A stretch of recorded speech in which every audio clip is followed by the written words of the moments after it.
What's up, demons? I'm here with a and still haven't moved out. Yeah, it's waiting on the settlement. No car, apartment crap. Just, fun times in my life. So today the book review is going to be for The Visitation by Frank Peretti. Now, this is a Christian fiction book about a man who's claiming to be Jesus, obviously has supernatural powers, visiting a town in Washington that I'm pretty sure is based on Olympia. So I'd actually already read half of this back when I was at the abusive group home, the big Christian group home. And before you start the whole, oh, you're an atheist because Christians hurt you, that's not the reason I'm an atheist. I'm an atheist because of lack of evidence, mainly, and some moral problems I have with the whole... I'm not an atheist because of the troubled teen industry. We'll just put it that way. But a lot of the books they had were Christian fiction, and that was like kind of what the main library was made up of, and we weren't allowed to watch TV or really go outside, so the biggest thing most of us did for fun was read. And so I read the first half of this, and I don't remember why I didn't finish, but I didn't finish it. So let's go into the plot. So like I said, it takes place in Antioch, Washington, which is a fictional town that I'm pretty sure is based off Olympia. It's in Western Washington. It's a farming community, and it focuses on a Pentecostal preacher. I have some experience with Pentecostal Christians. My uncle comes from a Pentecostal family, but he married into our family who was Lutheran, Church of Christ, I think. I don't know. My grandmother was Lutheran, my grandfather was Church of Christ, and I think my side of the family that the uncle married into, so there are two boys, so my dad, his brother, and his sister. Obviously my uncle married my dad's sister. He came from a Pentecostal background, and I think they transitioned to Church of Christ like my grandfather, but when my cousin married, they all became Baptist. So, because they live in Waco, and that's where Baylor is, the biggest Baptist university in the world. And funnily enough, the Baptist preacher in this book is named Jim Baylor. So there's a lot of kind of anti-Baptist sentiment in this, but we'll get a little bit into that. So there's a guy, and I was actually pretty impressed by the way they were describing this man who was pretending to be Jesus, that they said they described him as having like curly black hair, dark skin, Arab looking. So yeah, I was impressed that he wasn't white. I think this came out in like 96, so good for you, Peretti.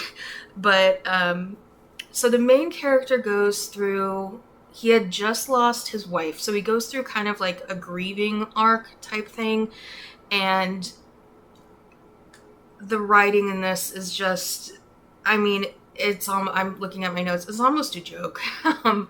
Like, on the first page, there's this girl named Sally. She's 19 years old. She's going for a jog. She's slightly overweight, and she had only been married, so she's 19, but her marriage has broken up because her husband wanted someone more intellectually stimulating. What?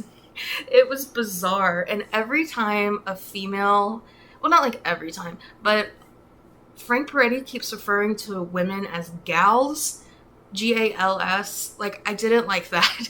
That was a little weird. I was not a fan of referring to women like she was a slender gal. And every time a character was introduced or walked into a room, it was always spelled out like exactly what they were wearing. And I just like, that's such amateur writing. It was really, really bad. One thing that I found interesting in this is that a lot of Pentecostal jargon does appear. There are certain things that Pentecostals say that you won't find in other traditions. They'll say things like backsliding. Like, if you're starting to question your faith, you're backsliding. And they refer to each other as brother, and just randomly sometimes they'll kind of just say Jesus, Jesus, but it's not like a swear. Yes. The one that can help you is who we preached about tonight. Jesus. It's just like a filler word. Like maybe somebody will be preaching and they just go, Jesus. So yeah. We do get a lot of backstory because our main character is going through a grieving arc of learning to overcome his grief.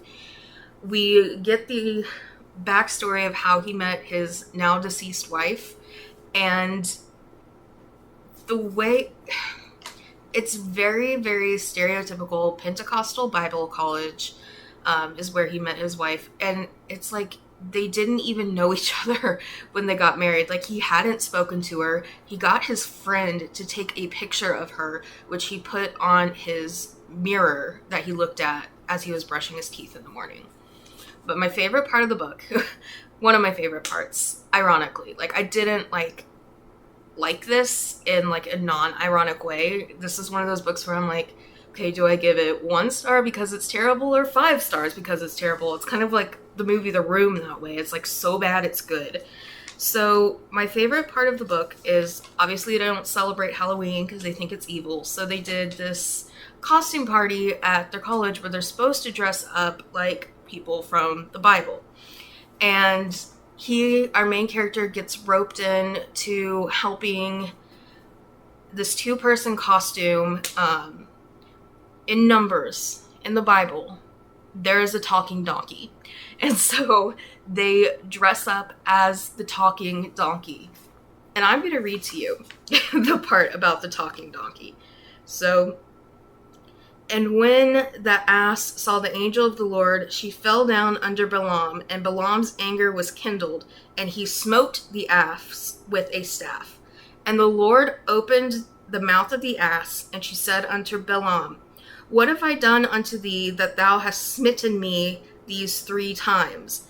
And Balaam said unto the ass, Because thou hast mocked me, I will there with a sword in mine hand, for now would I kill thee. And the ass said unto Balaam, Am I not thine ass, upon which thou hast ridden ever since I was thine unto this day? Was I ever wont to do so unto thee? And he said, Nay. And then the Lord opened the eyes of Balaam, and he saw the angel of the Lord standing in the way, and his sword drawn in his hand, and bound down his head and fell flat on his face. So the donkey was talking out his ass. So they go dressed as the donkey. And so it was a 2-person costume. The wife, the future wife, is the front end of the donkey, and our main character is the ass of the ass. And so he was talking about how he was sinning because he had to like hold the girl's waist to make sure that they were walking straight. And that was such a big deal to the people at that college that he was banned from seeing her. So bad. And this guy is like a stalker, yet they were so in love. It was like straight up shiny, happy people. So let's see. And in the flashbacks, there were some kind of unrealistic parts in that there were a lot of really, really religious kids that he hung around with in high school. And there were some parts of Christianity that really infuriate me, like faith healing. It doesn't work. Medicine works, not faith healing. And the overall theme in this book was that the church is not God. If you have problems with Christianity, you have problems with the church, not God.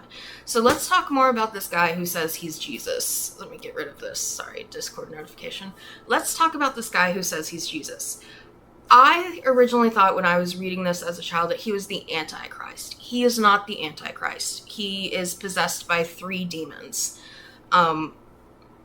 Yeah, so a little bit of a spoiler, not really. He's possessed by 3 demons, and that's how he can create his supernatural powers. He likes to make bread appear in his hands, but the worse he's getting throughout, like, he's turning evil. People are starting to see he's evil. His breads that he produces has, like, worms in it. It's really, really wild.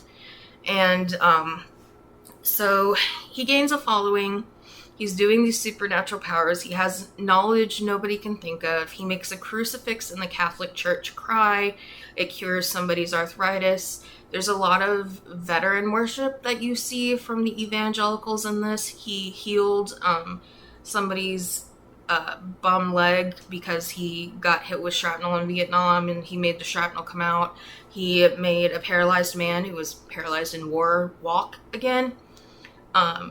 And Sally, our girl who was overweight and was not intellectually stimulating enough for her husband, begins sleeping with the priest, which we don't even get to see. Come on, man. But, yeah. So he's possessed by 3 demons, and our main character kind of goes halfway, in the halfway point, goes kind of on a little crusade to kind of find out who this guy is. And it turns out he is the child of a Pentecostal preacher. And one problem I had with this book is it sort of made Pentecostals seem more abundant than they actually are. There aren't that many of them. There just really aren't. And I didn't like the way this book approached progressive Christians, feminist Christians. You'll see if you read it. I do recommend this just because it's so wild, but it might be hard to get through because the writing's so bad. But they go and they find the hometown of Brandon, who's the guy pretending to be Jesus. It turns out his freaking dad crucified him. His dad was a Pentecostal preacher. Literally crucified him, nailed him to the fence. So he is traumatized due to the abuse he suffered at the hands of his Pentecostal preacher father. And that's why he summoned demons upon him. So, yeah. So they rid their town of the demons, but we don't ever really know what becomes of the demons. They just fly away. But a lot of this, even though there is a main character, it is kind of the portrait of how this town, this small town, which I don't know if Olympia is small, but is dealing with this odd presence. And I talked to somebody who I think lives in Olympia, and evidently this is like, stuff like this actually goes on there. So, weird. So if someone ever approaches you pretending to be Jesus, call a psychiatrist. I think that's the biggest theme we can get from this. If someone says that they are Jesus or that they are possessed by demons, call a psychiatrist. So that's all I got from you today. I'm giving this, I gave it 1 star on Goodreads. It's definitely so bad it's good. So yeah, it objectively definitely a 1 star, but entertainment wise, 4. It was so funny, but it wasn't funny enough for me to actually rate it 4 stars. See you guys. Thank you.